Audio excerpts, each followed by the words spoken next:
mga aklat po ng Kawikaan, mga kabanata 3, ito po ang sinasabi sa Magandang Balita Biblia.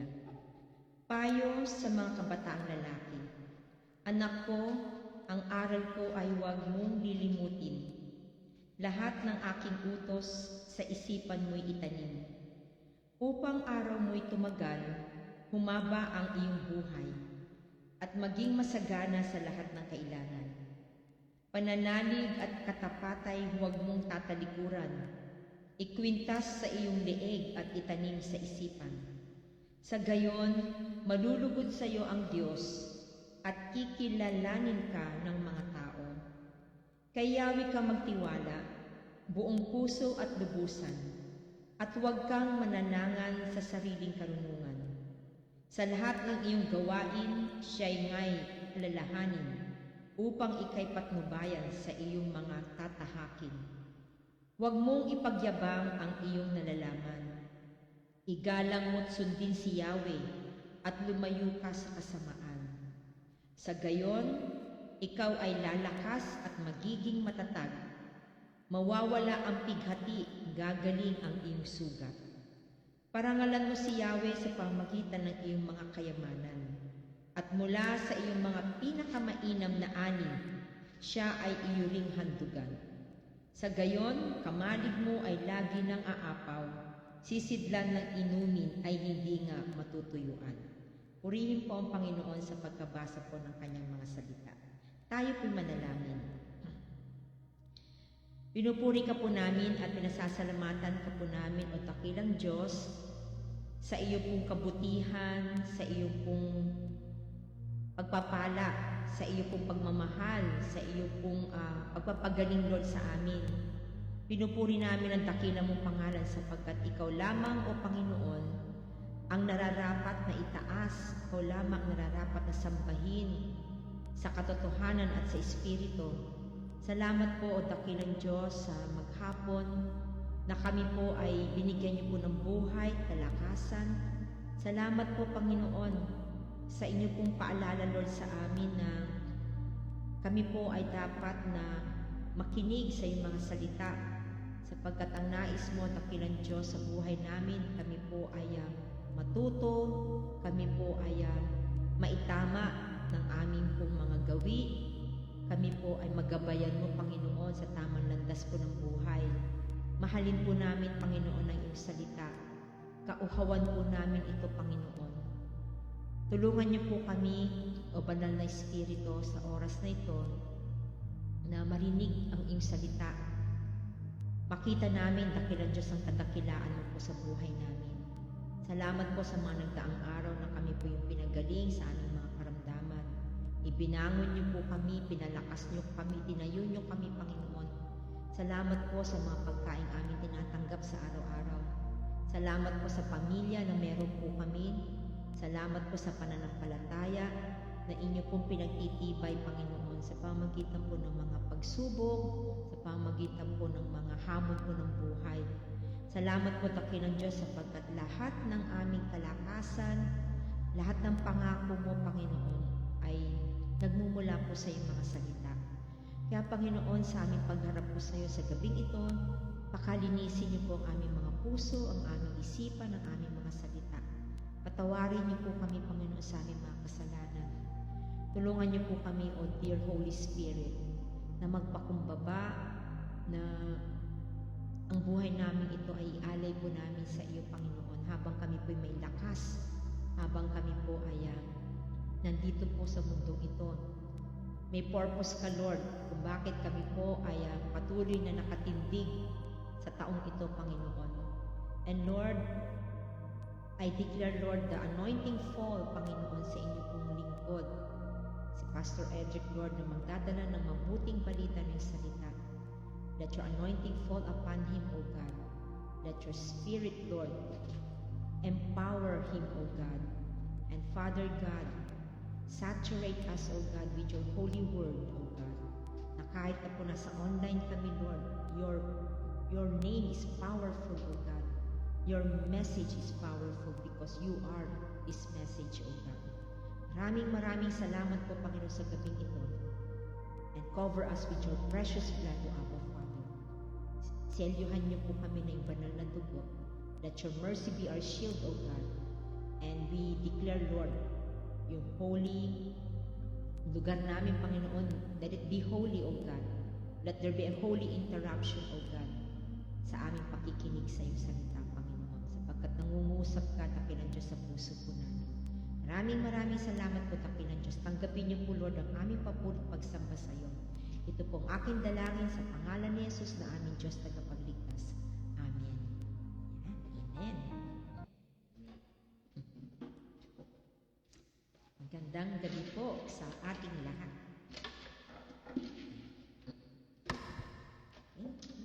Amen. Praise be to God. Hallelujah. Hallelujah. Hallelujah. Amen. Praise the Lord. Thank you, Jesus. Let's prepare our hearts. Praise the Lord and worship the Lord and to thank the Lord because His name is power. Amen. Hallelujah. Let's sing this song with joy in our heart. I speak Jesus. Hallelujah. I just want to speak the name of Jesus over every heart and every mind. I know there is peace within your presence. I speak Jesus.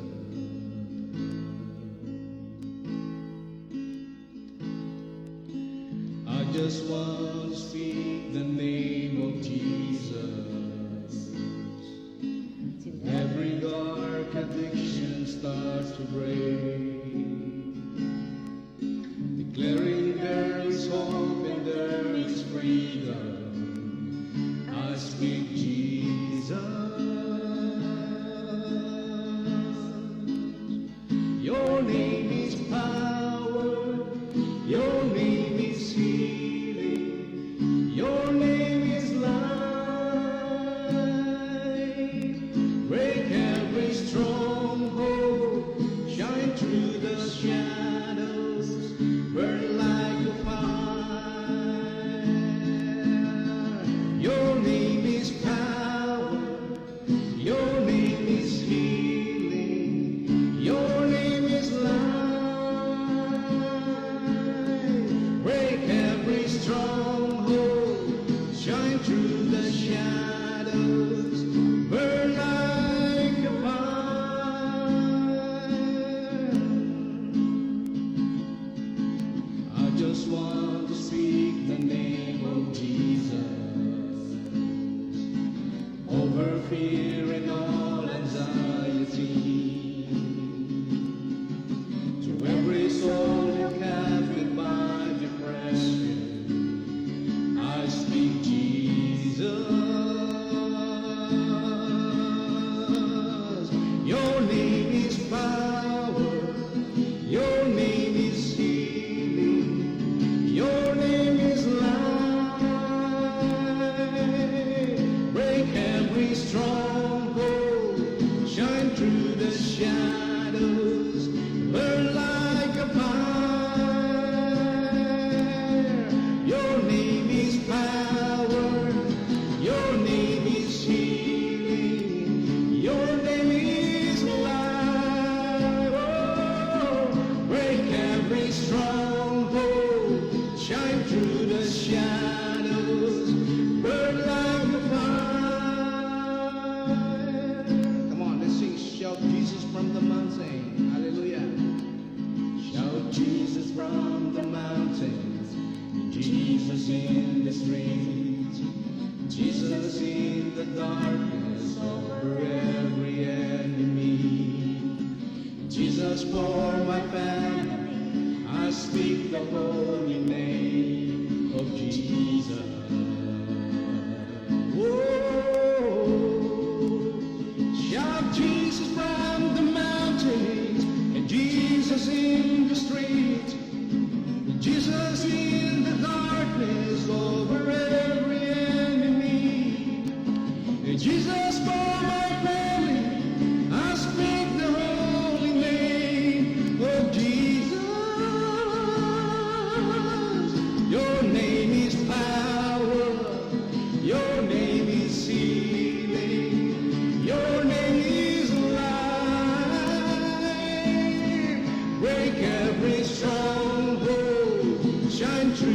shadows, burn like a fire. Your name is power.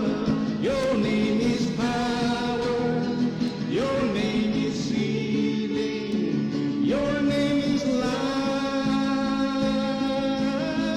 Break every stronghold. Shine through the shadows. Burn like a fire. Oh, come on, let's sing. We gotta shout Jesus from the mountain. Jesus is the mountain. Jesus in the street. Yes, God. Jesus in the darkness over every enemy. Jesus for my family. I speak the holy name of Jesus. Oh, shout Jesus from the mountain, Jesus in the streets, Jesus in the darkness over every enemy. Oh, Jesus for my family, I speak the holy name of Jesus. Your name is power, your name is healing, yeah, your name is life. Break every stronghold, shine through the shadows, burn like a fire. Your name is power, your name is power, your name is healing, your name is life. Break every stronghold, break every stronghold, shine through the shadows, burn like a fire. I just want to speak the name of Jesus. I just want to speak the name of Jesus over every heart in every mind. Oh yes, God. 'Cause I know there is peace within your presence. I speak Jesus. Your name is power. Your name is healing. Your name is life. Oh, break every stronghold, shine through the shadows, burn like a fire. Oh, your name is power, your name is power, yeah. Your name is healing, your name is life. Oh yeah, break every stronghold, shine through the shadows, burn like a fire. Break every stronghold, break every stronghold, yeah. Shine through the shadows, burn like a fire. Oh, break every stronghold. Come on, declare it. Break every stronghold, yeah. Shine through the shadows, burn like a fire. Come on, sing it. Break every stronghold, break every stronghold, shine through the shadows, burn like a fire.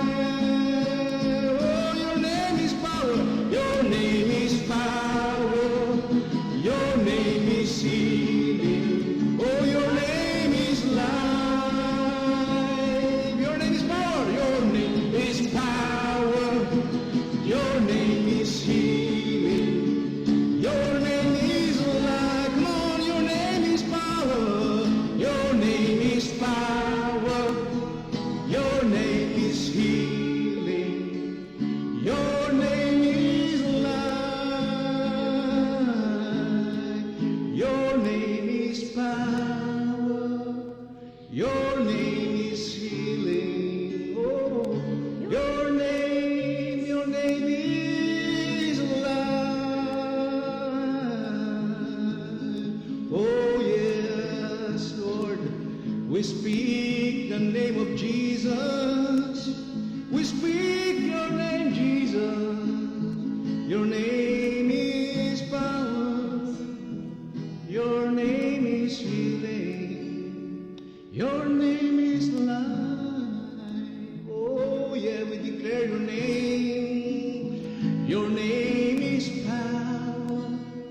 Your name is healing.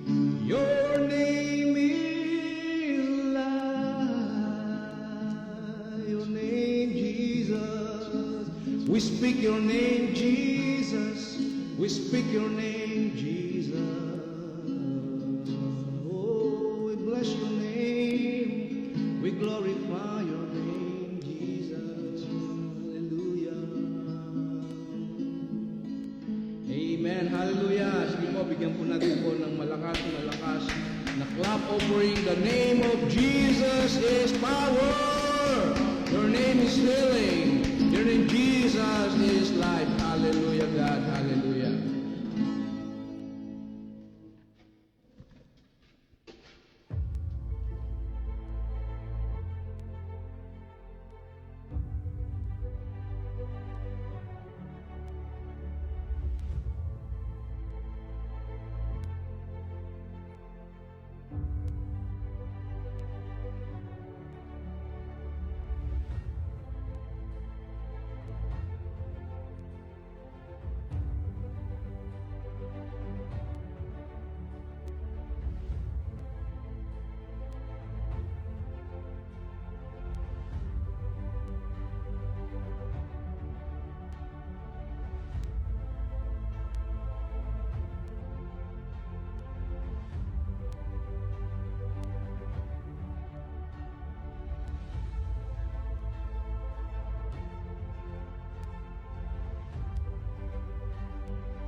Hello everyone, a blessed evening, a joyful evening, and peaceful evening po sa bawat sa atin. And welcome po sa bawat sa atin sa ating Global Harvest Goshen Ministry online worship service celebration. Yan, purihin po ang Diyos na tayo po ay sama-sama tonight, no po? Kumusta po kayo? By God's grace, I hope, I pray, tayo pong lahat ay nasa mabuting kalagayan ng ating pong buhay. So, tonight, ano po, ay hayaan po ninyo na ating pong pag-aralan yung message ng ating Panginoon tonight, Who Decides Your Path? Yan po yung message title ng ating pong message ng Panginoon for tonight, no? Who Decides Your Path? Alright, sige po, tayo po ay let us just relax in the presence of the Lord and let us pray. Manalangin muna po tayo. Dakilang Diyos, we praise you, we glorify your name, we bless your name, for you are so good, you are faithful God. Sa buhay po ng bawat sa amin for tonight, ay hayaan po ninyo na ang iyong salita ay mangusap po sa bawat sa amin. And thank you right now, Lord. Kami po ay nagpapasalamat na for the blessing of your words sa buhay po ng bawat sa amin. Tinatanggap po namin ang bawat yung mga salita, even po yung mga hamon ng iyong salita, Panginoon, na aming maririnig through your servants, at hayaan po ninyo na kaming lahat na narito online ay sama-sama po na magkaroon ng pusong marunong magpakumbaba, marunong sumunod sa mga alituntunin at iyong salita for tonight. So thank you, Jesus. Mangusap ko sa bawat sa amin. Sa iyong salita, Panginoon, ay doon lang kami makakaranas patuloy ng iyong biyaya, ng iyong grasya, Panginoon, sa aming buhay. This is our prayer. In Jesus' mighty name we pray. Amen. Amen. Alright, tonight, no, bukod po sa ating pong message ng Panginoon, kakaroon po tayo every service na po natin ay magkaroon po tayo ng Holy Communion, no? So, samahan niyo po kami sa inyo pong tahanan mamaya ay magkaroon po tayo ng celebration of the Holy Communion, ano po? So, every Sunday na po natin gagawin, no? We will celebrate and we will remember the holy sacraments or Holy Communion ng ating pong Panginoon. So, mamaya po natin gagawin yan. So, kaya po, pwede po kayo mag-prepare ng something na it symbolize po yung bread, yung body and blood of Jesus Christ. So, pwede po tayo mag-prepare mamaya sa inyong mga tahanan. Alright, so who decides your path? Yan po yung title ng ating pong message ng ating Panginoon for tonight. Alright, yung ating pong center text ay nandiyan po sa Proverbs chapter 5 verses 5 to 6, no? Sa New International Version, yan, basahin po natin diyan po sa screen. Trust in the Lord, ayun muna, NIV muna tayo. Trust in the Lord with all your heart and lean not on your own understanding. In all your ways submit to Him and He will make your path straight. Okay, sa magandang balita, Biblia, ano po, sa Kawikaan 3:5-6, yan naman po ang sinasabi, kay Yahweh ka magtiwala, ayan, buong puso at lubusan at huwag kang mananangan sa sariling karunungan. Sa lahat ng iyong gawain, siya nga'y alalahanin upang ika'y patnubayan sa iyong mga tatahakin. Alright, so sa talatang po yan, no, ating pag-aaralan, tingnan natin ang tatlong prinsipyo at pangako ng Panginoon sa bawat sa atin. Alright, so tingnan muna natin po, may problema na dapat po nating makita, no? Diyan po sa ating talata ay makikita natin yung sinasabing problema. This is the problem, okay? Next slide please. Maraming tao po ang sabi diyan naliligaw. Tama po ba 'yon? Sa buhay dahil mas pinipili nilang umasa sa sariling desisyon kaysa magtiwala at magpasakop sa naisin direksyon ng Diyos. So that's the problem na kinakaharap ng bawat sa atin. Aminin man natin o hindi, sometimes may sinasabi tayong diskarte ko ito, plano ko ito, gusto ko ito ang nais ko. No? That seems to be minsan nagiging problema ng tao, no? Yung iniisip niya, yung plano niya, decision niya, yung diskarte niya, palagay niya yun yung the best, no, sa tao, or iniisip niya yun para sa kanya yung maganda. Okay? So, lahat tayo po may direksyon. Alam niyo po 'yon na tinatahak sa araw-araw ng ating buhay. No, ang tanong sa atin, sino po ang may hawak ng direksyon ng buhay mo? Yan, no? Yan, pwede mo sagutin 'yan. Sino ang may hawak ng direksyon ng buhay mo? So, araw-araw, sabi ko nga po, gumagawa po tayo ng mga desisyon na humuhubog, no, sa ating pagkatao, sa ating future, sa ating mga relasyon, career, pag-aaral, okay, pananalapi, at pananampalataya. So, everyday po yan, no? Tayo ay gumagawa ng mga, paggising mo nga pa lang po sa umaga, di po ba? Meron ka ng ginagawang desisyon. Ano ay susuot mo? Anong kulay ng damit mo? Anong kulay ng makeup mo? Anong kulay ng lahat, no? Anong kakainin mo? So, lahat po tayo nagdidesisyon, no? Araw-araw. At yan po ay, alam niyo yun, nakakaapekto sa paghubog ng ating buhay. Kadalasan, ano po, mga kapatid, mga minamahal kaibigan, kadalasan, alam niyo, umaasa po tayo sa kung ano ang makatuwiran sa atin, ano magbe-benefit po sa atin. Tama naman po yun, no? Yung ating karanasan, yung ating pag-iisip, o tinatawag ng lohika, no? Tama ba, Mariel? No? Logic, no? Minsan, dyan tayo nag-ooperate, no? Si Mariel, di ba? Psyche yan, no? So, sometimes, tama ba anak, no? Sa pag-aaral, mas malamang yung logic ang pinapairal natin, no? Sinasabi natin, ito yung mas maganda, mas lohiko o logic na iniisip ko, no? So, ngunit ang tunay na tanong po ay hindi kung paano tayo katalino, kayaman, kung tayo ay maingat sa pagpaplano. Okay? So, ang tunay po na tanong sa atin po tonight ay, sino ang magpapasya yan sa iyong landas?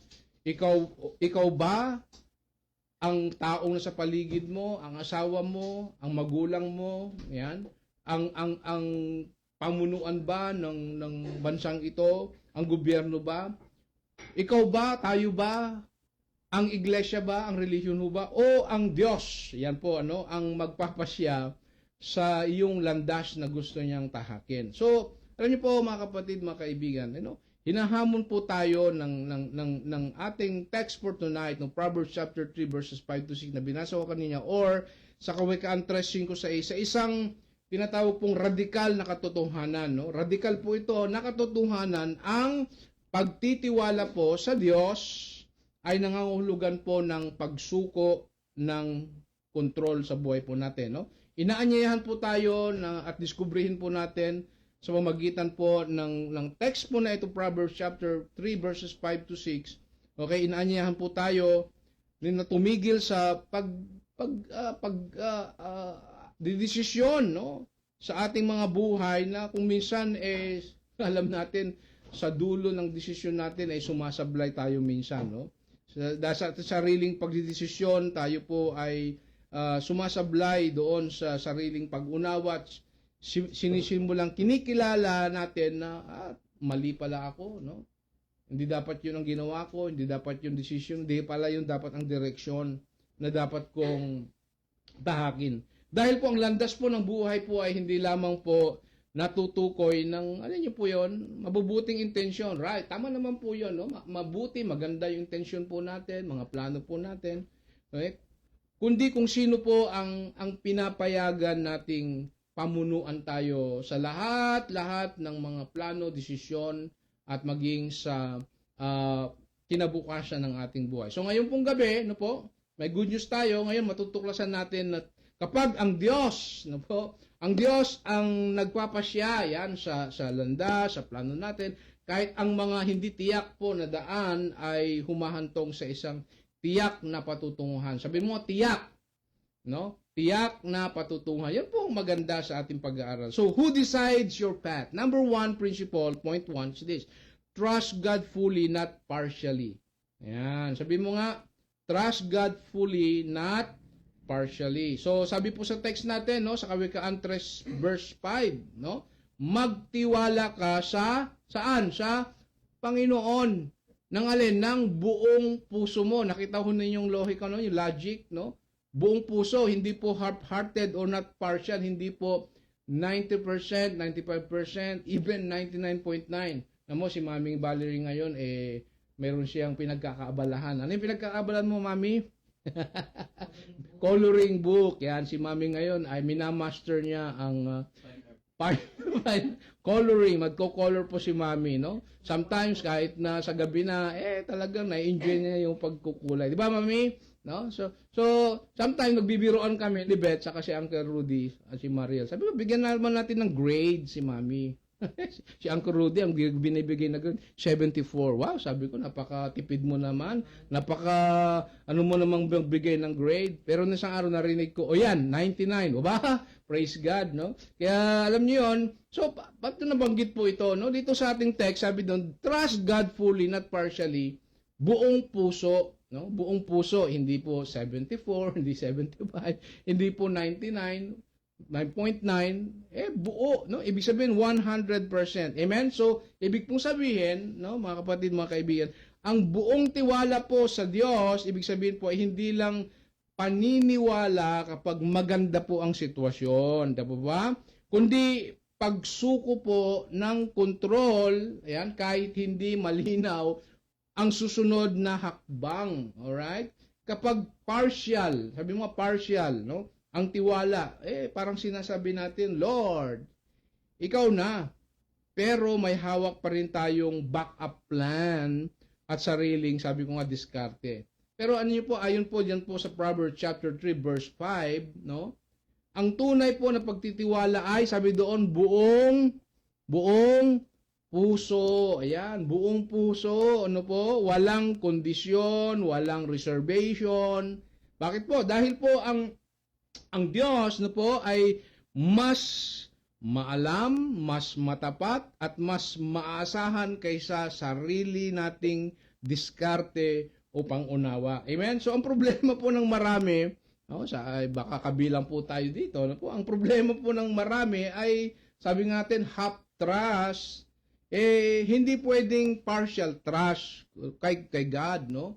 Dahil po, ang tiwala po ay laging konektado po saan? Sa pag-surrender. Pag sinabi nating surrender na ako kay Lord, ibig sabihin, binibigay po natin ang buong tiwala, buong puso, yung sinasabi po sa ating text, no? Kapag kalahati lang po ang tiwala mo, o 1/4, 1/2, 2/3, o 3/4, lapit na, no? Hindi po pwede, no po? Kapag kalahati lang, o even, no, mas closer sa mas mataas na antas, no? Tiwala, ibig sabihin po, may bahagi ng buhay mo na hawak mo pa rin. Yun po ang ibig sabihin. Ng half trust o merong reservation or partially na tinatawag natin. Okay? So, kasi pag sinabi po natin yung kapag kalahati or ang tiwala mo, ibig sabihin, sarili mong plano, sarili mong control, o takot. Kaya po, ang nagiging kilos ng Diyos ay limitado tuloy. No? Alam niyo po ba yun? Depende sa atin yan. Ayaw ng Panginoon na pakialaman todo-todo ang buhay natin kung ayaw mo naman po na ibigay ang todo-todong buong puso. No? Gusto ng Panginoon willingly na ikaw ay mag-surrender, magbigay ng tiwala at control sa iyo. No? Dahil kulang po ang kanyang kapangyarihan, po, ayaw po ng Panginoon na parang gawin tayong robot. No? Kundi dahil hindi pa lubos ang pahintulot na ibinigay natin po sa Kanya. So, hinihintay po tayo na mag-work ang gusto ng Panginoon if, kapatid, no, totally, buong puso na binigay natin sa Kanya. No? Pero kapag buo ang tiwala, yan po, no, buo rin ang surrender.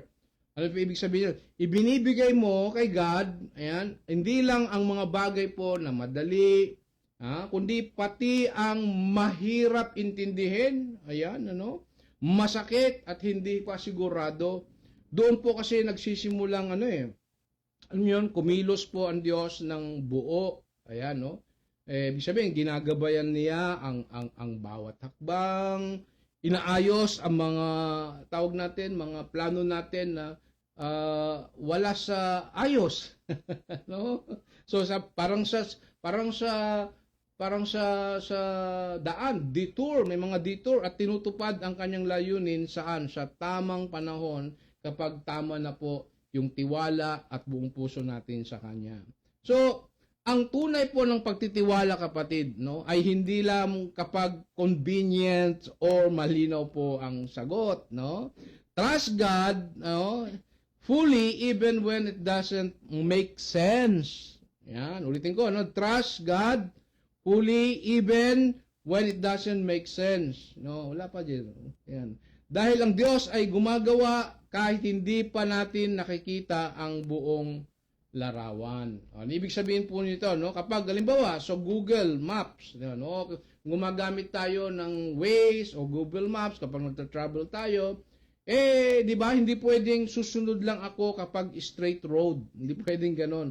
Buong biyahe ka dapat, kapag gumagamit ka ng Google Map or Waze, pupuntahan, buong biyahe ka dapat naka-on sa guidance ng Google Maps or Waze na pupuntahan mo. Lalo na po, pag hindi ka sigurado, first time mo pupunta sa lugar na yon, kailangang maigi at sumunod ka doon sa sinasabi ng direksyon na nais ng Google Maps or Waze para ikaw ay makarating ng maayos. Ano po ang application nitong ating principle number 1, no? Hindi ka pwedeng magsabing Diyos ang may hawak ng direksyon kung ikaw pa rin ang may hawak ng manibela. Pwede ba 'yon, no? Hindi pwede, no?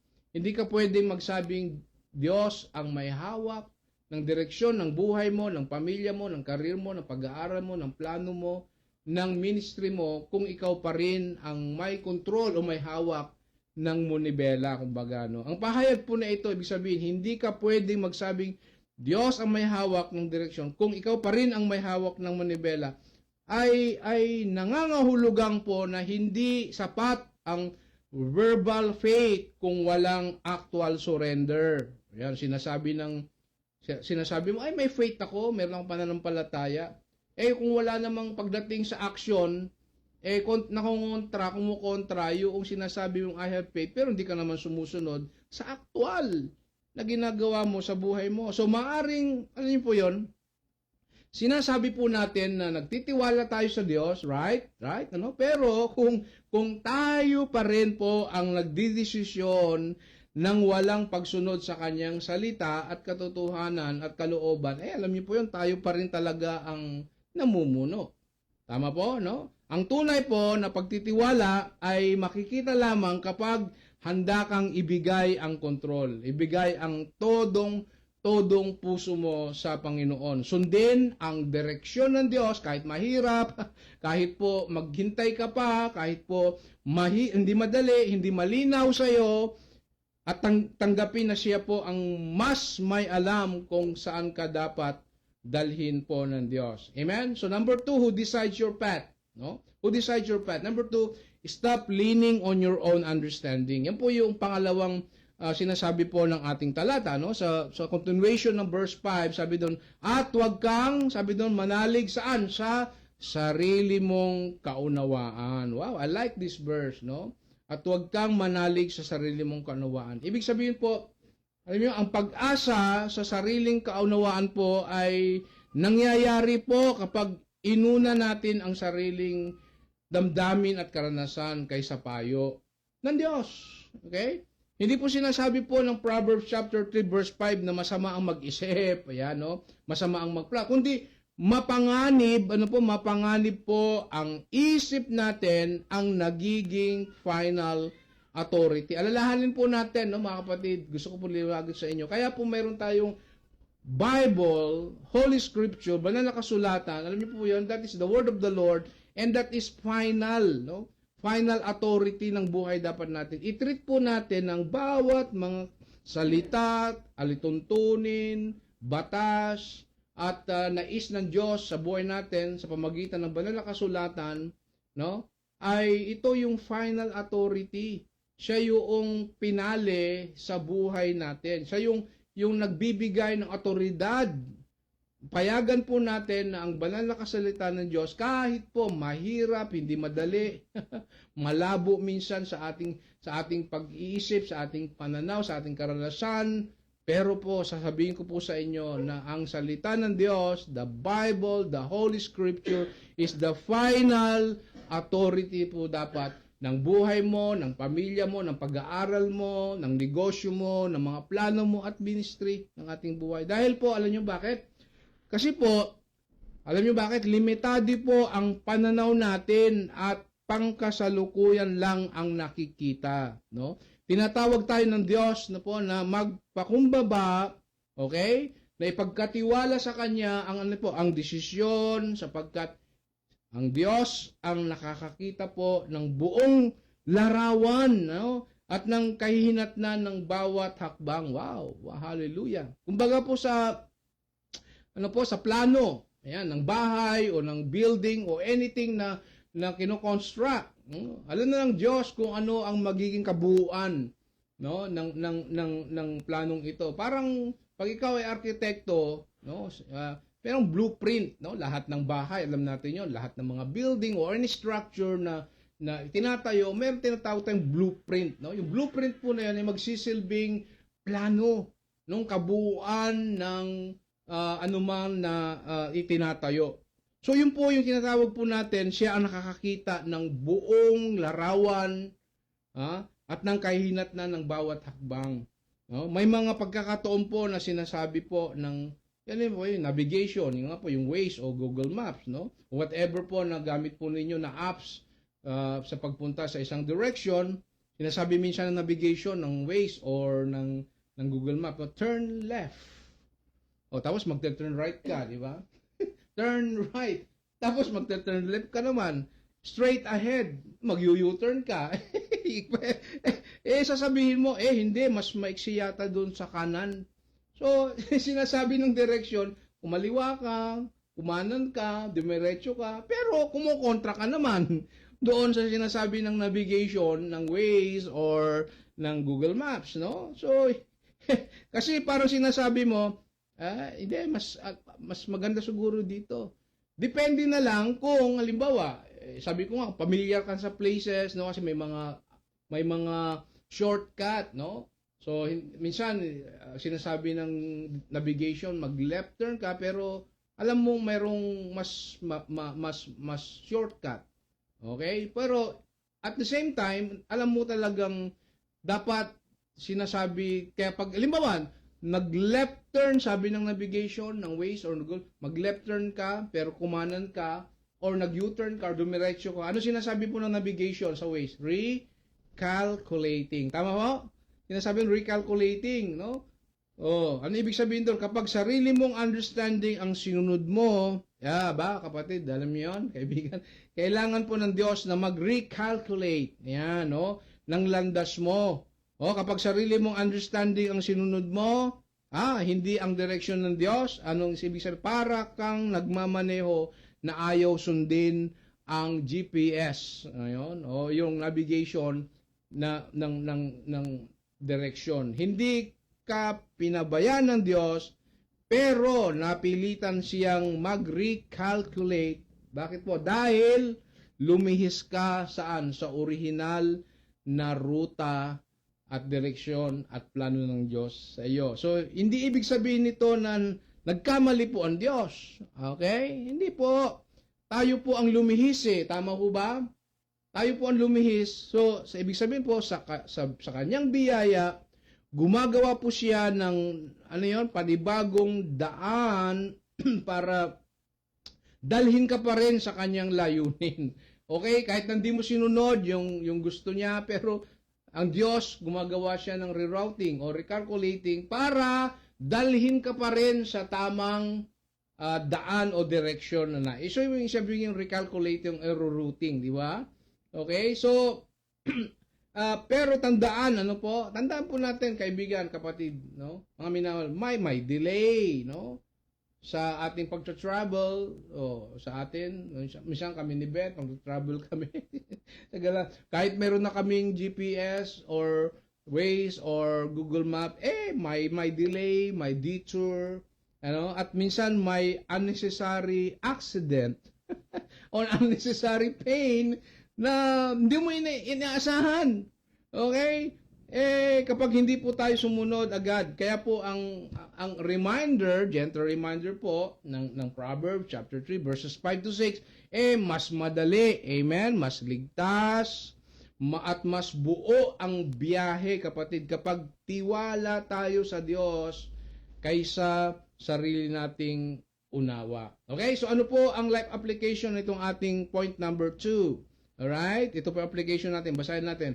Ang kaunawaan natin ay limited. Pero ang kaalaman ng Diyos ay kompleto. So, ibig po sabihin, nagpapaalala na bahagi lang ng kwento po ang nakikita natin, no? Samantalang, ang Diyos, kapatid, ay nakikita po, sabi ko, ang buong larawan, simula, gitna at wakas ng buhay mo. Amen? Doon ka na.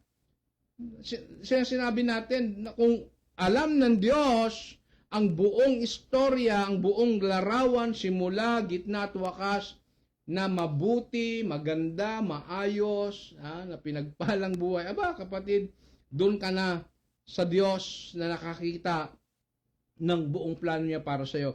Kapag po ang desisyon po natin ay, alam niyo yun, ay kadalasang nakabatay po sa kasalukuyang sitwasyon, no? Emosyon, damdamin, at karanasan. Pero po ang Diyos, ito po, no? Ang Diyos ay gumagabay mula po sa kanyang walang hanggang karunungan at layunin para sa iyo.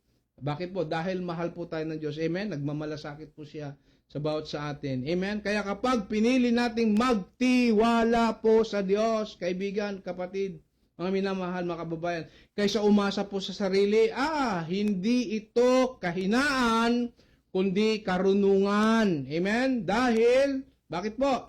Inilalagay po natin ang ating buhay sa kamay po ng one who knows it well and who knows what is best for you. Amen? Sabihin mo nga, hallelujah, amen, I claim the best and better for my life, for my family, for my studies, for my career, and for my ministries. No? Ilagay po natin sa kamay ng Diyos, the one who knows it all.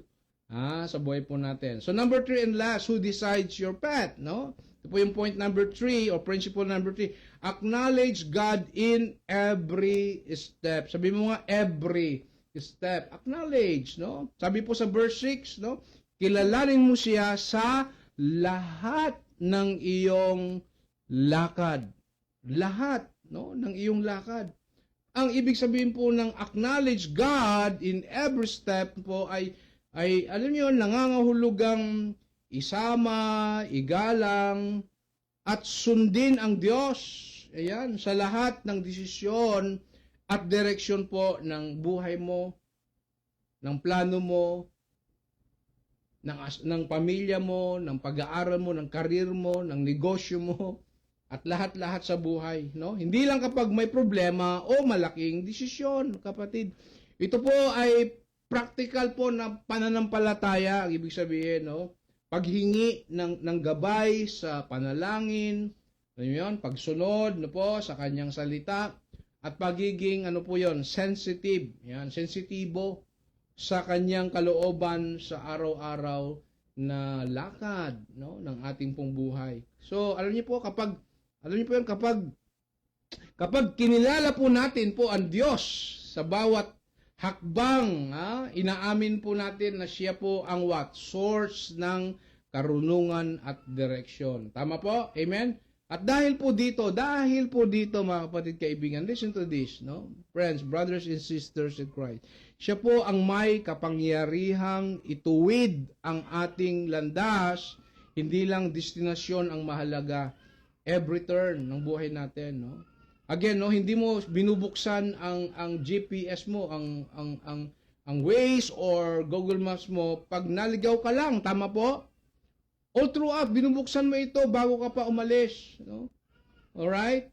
Ganun din po sa buhay natin, no? Sa relasyon, consult God. Inquire God, no? Sa career, sa pag-aaral, sa love life, yan, no? Consult God. Alright, sa decisions ng buhay po natin, sa plano buhay natin, consult God. Consult God. Consult God, no? Sa bawat mga sitwasyon at pangyayari po sa every time, consult God, consult the word of the Lord, no? Seek the Lord, inquire of the Lord of God, no? Sa buhay po natin. Hindi po sapat, Hindi po sapat, kapatid kaibigan, na kilalanin po ang Diyos tuwing may malalaking desisyon lang, okay? Tulad po ng, trabaho, relasyon, o malaking problema. Ang tunay po na pananampalataya po ay makikita saan? Sa araw-araw na acknowledge sa Kanya. Amen? Kahit po sa maliliit na bagay. Alright?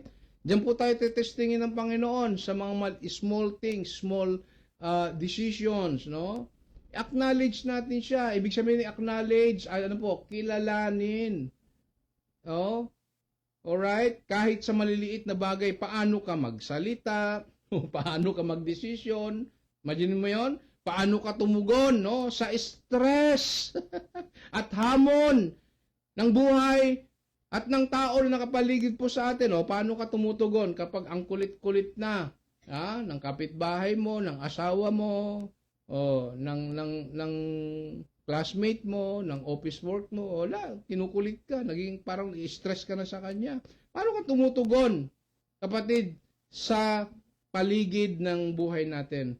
Kapag ini-involve mo ang Diyos, ito po, no? Kapag ini-involve mo ang Diyos sa bawat hakbang ng buhay natin, ipinapakita mo na siya ang tunay na Panginoon ng buhay mo. Amen? Hindi lang backup kapag may crisis. Doon niya itinatama ang direksyon kapag nalilihis ka. Sino na ho rito nalihis ng landas ng buhay? Amen? Aminin. Sino na ho rito ang tawag natin doon? Nag-turn back sa Panginoon. Tawag natin doon? Backslide sa Panginoon. Nalihis. ng landas sa Panginoon. No? Doon po niya tinatama ang direksyon kapag nalilihis ka. No? Iniingatan ang puso mo laban sa maling motibo at emosyon at ginagabayan ka sa tamang landas na may malinaw na layunin at tunay na kapayapaan. Alam niyo, nakwento ko na po sa inyo, no? Ako ho, ang buhay ko po noon, nung wala ako sa Panginoon, meron akong KKKK. Ano yung 3 K na yon? Kalokohan, kapalpakan, kasalanan, at kahinaan sa buhay. Ano yun? Pero mabuti ang Diyos, no? Yun po yung dati kong buhay. Yun yung direksyon na tinatahak ko. Pero recalculate, nire-routing ng Panginoon, no? Dinalay, tinama ang direksyon kapag nalilihis ka. No? Iningatan ang puso mo laban sa maling motibo, maling paraan ng pamumuhay.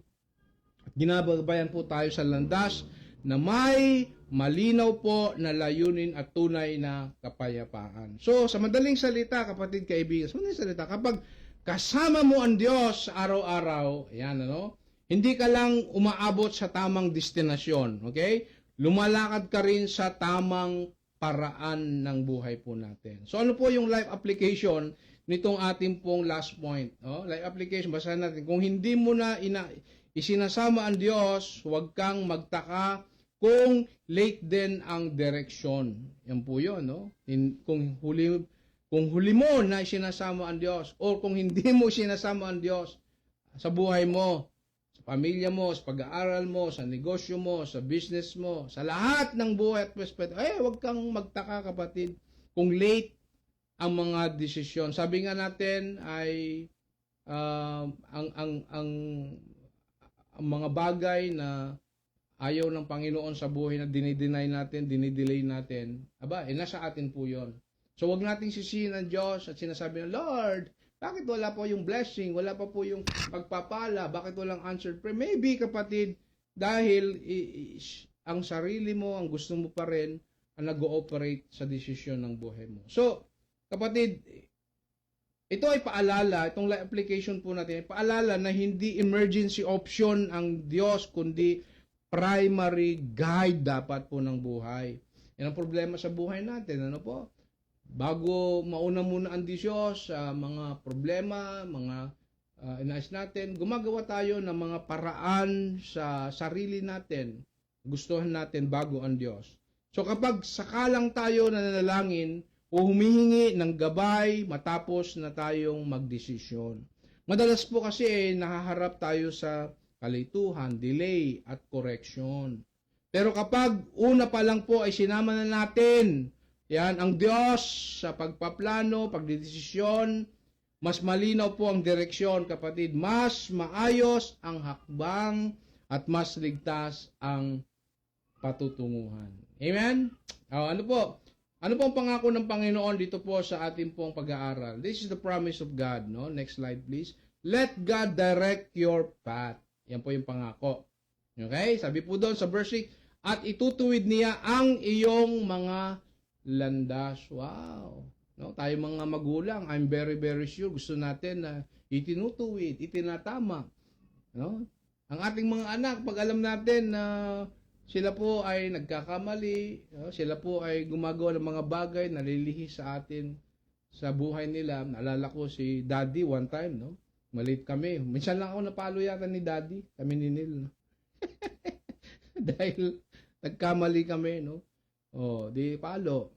One time lang po yun. No? Dahil siyempre, bilang mga magulang, tulad ni Daddy at Mami, at tayo mga magulang, hanggang ngayon, no? Kami mga magulang ni Beth. Tayo po. Gusto natin na ang mga anak natin ay mapaayos. Tama po? Mapabuti, mapaganda ang kanilang kinabukasan, ang kanilang future. So, sometimes may mga disiplina, itinutuwid natin sila sa tamang landas. Alam nyo, kahit ngayon, no? I must confess, no? May mga pagkakataon na sumasablay din po ang inyong lingkod, ang inyong pastor. Kaya salamat po sa aking wife, si Beth. No? Sabi ko nga po, si Beth is my second Holy Spirit. Amen? Buti na lang, meron tayong asawa. Ano? Na nagga-guide, no? Kahit na masakit minsan, no? Kahit na kino-correct, merong mga rebuke, sinasabi sa akin, naamin ko naman yun. So, yun po yung sinasabi po, na itinutuwid niya ang iyong mga landas. So kapatid, magpatuwid ka. Amen? Magpakorek ka sa Panginoon, no? So ang pangakong ito po ay malinaw kapag hinayaan mo ang Diyos ang magdirekta ng landas mo, ibig sabihin. Siya mismo po ang kikilos para ituwid nito, ang itutuwid, ibig sabihin po dyan, ay hindi nangangahulugang walang problema o liko, kundi mas malinaw na direksyon at tamang patutunguhan. Kapatid, kaibigan, kapag may pagsubok sa daan o may pagsubok sa ating buhay, minsan hindi mo nakikita ang buong mapa ng buhay mo. Pero kapag ang Diyos ang nagmamaneho, sigurado ang biyahe. Amen? Inaayos niya ang mga direksyon, tinatanggal po niya ang mga hadlang at ginagawang tama ang bawat hakbang ayon po sa kanyang layunin. Amen? So, hindi mo kailangan laging kontrolin po ang lahat, kapatid Kevin. Basta sumunod ka sa kanyang direksyon, darating ka sa kanyang naisin at plano. So po, ito po ang pangako ng Diyos. Okay? Ito po ang pangako ng Diyos. Next slide please. Ito po ang pangako ng Diyos. Basahin natin. Kapag siya ang pinagkatiwalaan mo, hindi ka niya pababayaan sa maling daan. He will direct, correct, and complete the path He has prepared for you. So kapatid, kaibigan, mga minamahal, tayo po ay magpaayos, magpatuwid sa Panginoon. Okay? Ito po ang kagandahan ng pagtitiwala sa Diyos. Hindi ka magkakamali. May Diyos na marunong magtuwid, magayos at magdala sa iyo hanggang sa kanyang itinakdang destinasyon sa buhay, pamilya, at future po ng bawat sa atin. Amen? So, tayo tumayong lahat. Yan. At nais ko pong may panalangin bawat sa atin for a prayer of commitment. Yan. Sige po. Tayo po ay lumapit sa Panginoon at pwede nyo pong sundan nyo pong itong prayer of commitment. No? Nabatay po dito po sa ating teksto, no? Sa ating mensahe po ng Diyos sa bawat sa atin. Okay? Sige po, pwede bang lagay mo yung iyong kamay sa iyong puso? At sundan mo ako sa panalangin ito. Dakilang Diyos, ako ay magtitiwala sa Panginoon ng buong puso ko. Hindi ako aasa sa sarili kong pangunawa o desisyon sa lahat ng hakbang at plano ng buhay ko. Kinikilala ko ang aking Panginoon at susundin ang kanyang direksyon. Naniniwala po ako na itutuwid ng Diyos ang aking mga landas at sa kanyang gabay, lalakad ako sa tamang daan at makakamtan ko ang kanyang layunin para po sa akin. Inaamin ko po at ito'y aking dinudulog sa trono ng iyong biyaya. Ang lahat ng aking direksyon, plano, iniisip sa aking buhay. Sapagkat ang Diyos ang nakakakita ng pinakamabuti at pinakamainam sa buong buhay ko. Sa pangalan ni Jesus, itong aming dalangin. Amen, amen, amen. Okay. Sige po, tayo po ay, sabi ko nga po, simula po sa linggong ito, gawin ho natin ang communion, Holy Communion. No? Pwede ho kayong mag-prepare ng inyo pong, next slide please, Holy Communion sa inyo pong mga tahanan as a symbol ng ating pong pagdiriwang ng banal na hapunan ng ating pong Panginoon.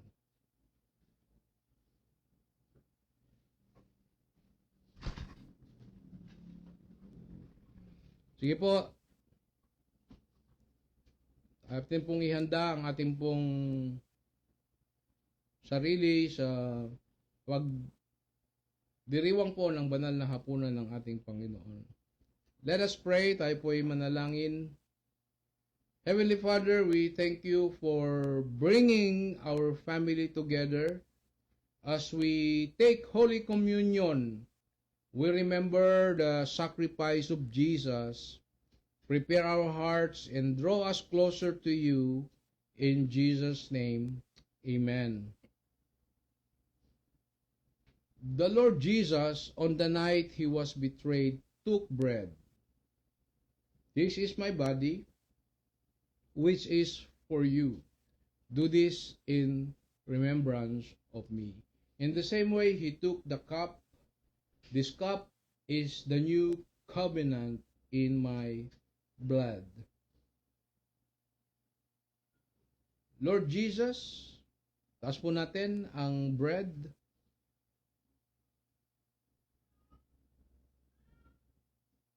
Lord Jesus, thank you for your body broken for us. As we eat this bread, we remember your sacrifice and receive your grace. Amen. Brothers and sisters in Christ, this is the body of Christ broken for you. Eat in remembrance of him. Amen.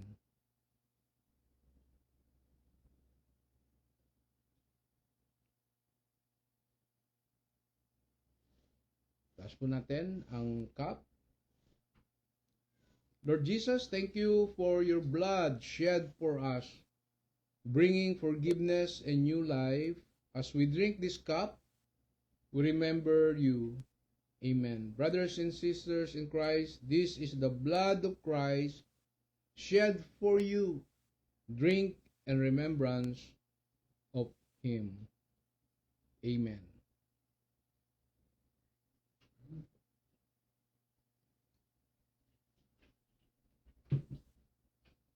Sige po, tayo po ay patuloy na manalangin. Let us pray. Gracious Father, we thank you for the body and blood of our Lord Jesus Christ, given for our salvation. Thank you for your forgiveness, your grace, and your renewing power. As we walk daily, help us live in obedience, love, and faith. May our lives honor the sacrifice of Christ. Thank you, Lord, for your grace and your love. Bless our family, protect our home, and help us live for you. In Jesus' name, amen. Sige po, tayo po naman yung lahat. Let us receive the benediction of God.